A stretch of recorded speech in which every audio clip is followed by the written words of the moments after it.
औज़ुबिल्लाहिमिनश्शैतानिर्रजीम बिस्मिल्लाहिर्रहमानिर्रहीम अस्सलामु अलैकुम वरहमतुल्लाहि वबरकातुहू।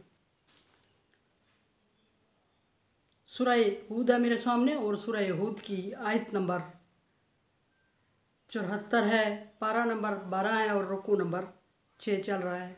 और किस्सा इब्राहीम अलैहिस्सलाम चल रहा है कि इब्राहीम अलैहिस्सलाम के पास इंसान की शक्ल में फ़रिश्ता मेहमान बन के आता है और उस सूरत में इब्राहीम अलैहिस्सलाम के तासरात क्या हैं और वो किस तरह बताया गया। पीछे आयत नंबर 70 के से लेके 73 तक ये बताया गया कि इब्राहीम अलैहिस्सलाम ने अपने मेहमानों की ज़ियाफ़त किस तरह की और फिर किस तरह मेहमानों ने ज़ियाफ़त कबूल ना की और इब्राहीम अलैहिस्सलाम पे क्या गुज़री और उनकी बेगम खड़ी थी जो उन पे क्या गुज़री और उन्होंने क्या सोचा, क्या बात हुई। अब यहाँ पहुँचे थे कि इब्राहीम अलैहिस्सलाम ने उनकी ज़ियाफ़त की, उन्होंने एक्सेप्ट नहीं की और इब्राहीम अलैहिस्सलाम की बीवी जो सारा थी वो खड़ी थी और वो हंस पड़ी और फ़रिश्तों ने इब्राहीम अलैहिस्सलाम की बीवी को खुशखबरी दी इसहाक़ अलैहिस्सलाम के और बेटे इसहाक़ अलैहिस्सलाम की और पोते इस्माईल अलैहिस्सलाम बेटा इसहाक़ अलैहिस्सलाम और पोते याकूब अलैहिस्सलाम की। और तहज्जुब था हज़रत सारा का कि मुझ जैसी बूढ़ी औरत बच्चा पैदा करेगी और मेरा शौहर भी बूढ़ा है और ये तहज्जुब की बात है। अब देखते हैं कि इब्राहीम अलैहिस्सलाम को जब पता चल जाता है फ़लम्मा ज़हबा अन इब्राहीम इब्राहीम अलैहिस्सलाम को पता चल जाता है कि ये फ़रिश्ते हैं और ये खाना नहीं खाएंगे और मुझे इनसे कोई डर और खौफ भी नहीं होना चाहिए, क्योंकि पहले उनको अजनबी समझ के उनसे डर रहे थे और जब डर रहे थे तो खौफ था और फ़रिश्तों ने अपना तारुफ करवाया तो इब्राहीम अलैहिस्सलाम से खौफ जाता रहा जो पैगम्बर थे। वजात बुशरा और जा उनको खुशखबरी समझा और अल्लाह तबारक व तआला की तरफ से भेजी हुई खुशखबरी कबूल की। और फिर युजादिलुना कौमी लूत, फिर उनके दरमियान मज़ाक खुशखबरी से मुराद इसहाक़ अलैहिस्सलाम की खुशखबरी और याकूब अलैहिस्सलाम की खुशखबरी भी मुराद है कि उनसे खुशखबरी को कबूल किया, रसीव किया। जिस तरह फिर फरमाया कि उनके दरमियान मुज़ाकरात हुए, किसके दरमियान, फ़रिश्तों और इब्राहीम अलैहिस्सलाम के दरमियान। और फ़रिश्तों और इब्राहीम अलैहिस्सलाम के दरमियान मुज़ाकरात हुए और फ़रिश्तों में मिकाईल अलैहिस्सलाम और जिब्रील अलैहिस्सलाम की क़यादत में जो ग्रोह था वो आए हुए थे और मुज़ाकरात होते हैं उनके।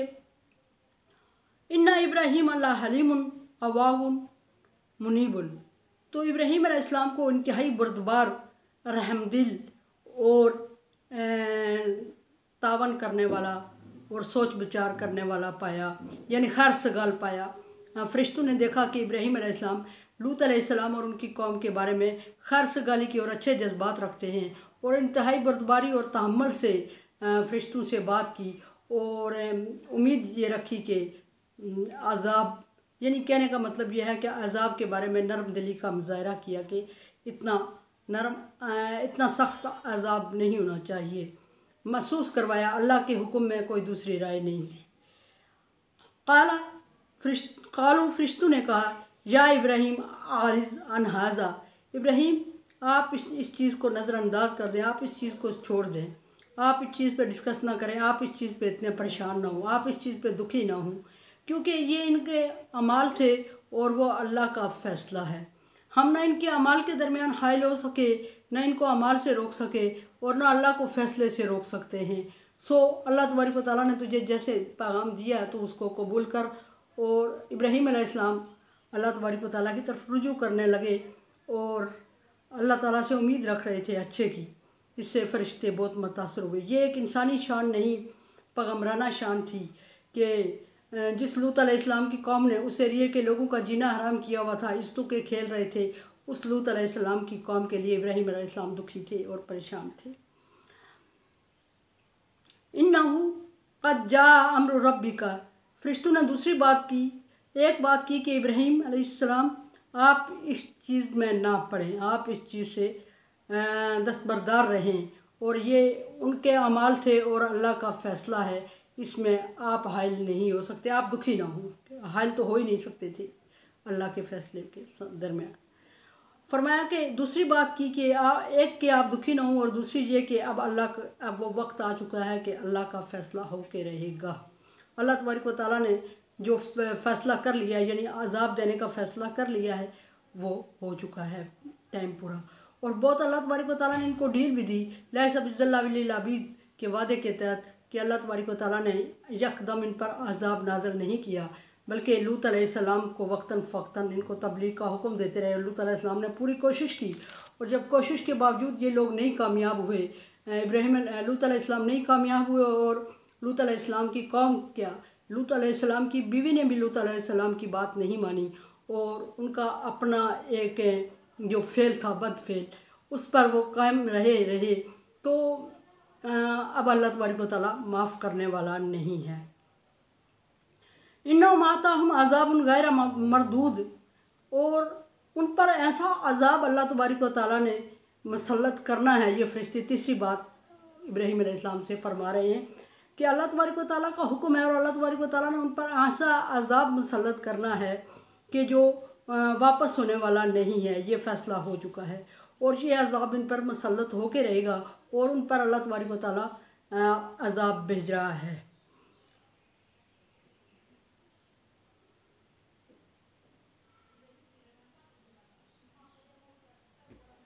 और ये कह के अल्लाह तबारक व तआला के अहकामात इब्राहीम अलैहिस्सलाम तक पहुँचाने के बाद फ़रिश्तों ने इब्राहीम अलैहिस्सलाम से इजाज़त चाहिए, और हज़रत सारा ने तहज्जुब से जो बात पूछी थी उस खुशखबरी में थी, और इब्राहीम अलैहिस्सलाम उस तुक में थे कि एक बेटे की खुशखबरी तो अल्लाह ताला ने मुझे दी है, लेकिन लूत अलैहिस्सलाम की कौम पर अज़ाब आ जाएगा, और उसकी परेशानी में एक रसूल होने की हैसियत से परेशान थे। और फिर फरमाया कि जब लूत अलैहिस्सलाम के पास फरिश्ते जाते हैं तो वो लूत अलैहिस्सलाम और लूत अलैहिस्सलाम की कौम के दरमियान क्या बातचीत होती है, और फरिश्तों ने क्या कहा, ये अगली नशिस्त में इंशाअल्लाह ज़िक्र होगा। और अल्लाह तबारक व तआला से दुआ है कि वो हमें ईद अल अज़हा को सही बनाने और उस पर अमल करने की तौफीक अता फरमाए। आज ईद का दूसरा दिन है, और ये ईद 3 दिन चलती है। उम्मीद है कि आप इस ईद को बहुत इंजॉय कर रहे होंगे, और कुर्बानी का सिलसिला अभी तक जारी होगा। अल्लाह तबारक व तआला बरकत डाले आपकी कुर्बानियों में, और कबूल फरमाए उसको। और एक बात अर्ज़ ये करनी है कि ईद का जो ये कुर्बानी का सिलसिला है, इसको जानबूझ के दूसरे या तीसरे दिन तक डिले ना किया करें। पहले दिन की बहरहाल खैर व बरकत बहुत ज़्यादा होती है, और हज़ारों ईदें अल्लाह ताला आपको नसीब करे। और कुर्बानी दे रहे हैं, गरीबों का खुसूसी और सफ़ेद पशु का ख्याल रखें, और कुर्बानी में उनका हिस्सा ज़रूर डालें, उनको ज़रूर हिस्सा दें। और सिर्फ ताल्लुकात में या अपनों में या बीवी बच्चों में बैठ के खा पी के उड़ा ना लें, फैमिली बहन भाइयों में, बल्कि अल्लाह की राह में दें। और कुर्बानी फ्रिज भरने के लिए भी नहीं होती, अपने लिए इतना रखें कि जितना 1 2 दिन 3 दिन आप खा सकें। ये नहीं कि महीने भर के लिए फ्रिज भर लें और बाकी उठा के फिर थोड़ा बहुत इधर उधर तकसीम कर दें। कम से कम मेरा अपना ख्याल ये है कि मुस्तहिक लोगों तक, सफ़ेद पोश लोगों तक पहुंचनी चाहिए।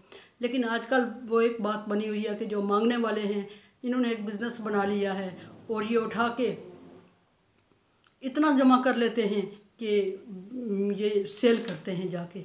और इससे ये दो चीज़ें होती हैं। एक तो ईमान मजरूह होता है कि कुर्बानी के जानवर का गोश्त हासिल करके उसको सेल करना इंतहाई कमज़रफ़ी की बात है। और उसको छोड़े, ये दूसरी बात ये होती है कि हकदार का हक मारा जाता है। सो अवॉइड करें ऐसे लोगों से जो पेशावर होते हैं और जिन्होंने इसको बिज़नेस बना लिया है। और ख़्याल रखें ऐसे लोगों का जो कि इसके मुस्तहिक होते हैं, लेकिन उनको लेने का या मांगने का या हासिल करने का तरीका नहीं आ रहा होता है। और कोरोना की वजह से बहुत वैसे भी सफ़ेद पोश तबका मुश्किल में पड़ गया। जो कल दिया करते थे वो आज लेने तक पड़े हुए हैं, और वो शर्म के मारे लेने का तरीका भी उन्हें नहीं आता, और शर्म के मारे ले भी नहीं सकते। मेरे चैनल को आप सब्सक्राइब कर रहे हैं, thank you so much. Like dislike as you like. मेरे लिए दुआ किया करें, ला खौफ अलैहिम वला हुम यहज़नून में कर दिया। कोरोना वायरस से बचने की एहतियाती तदाबीर करें और दुआ भी करें। अल्लाह हाफिज़।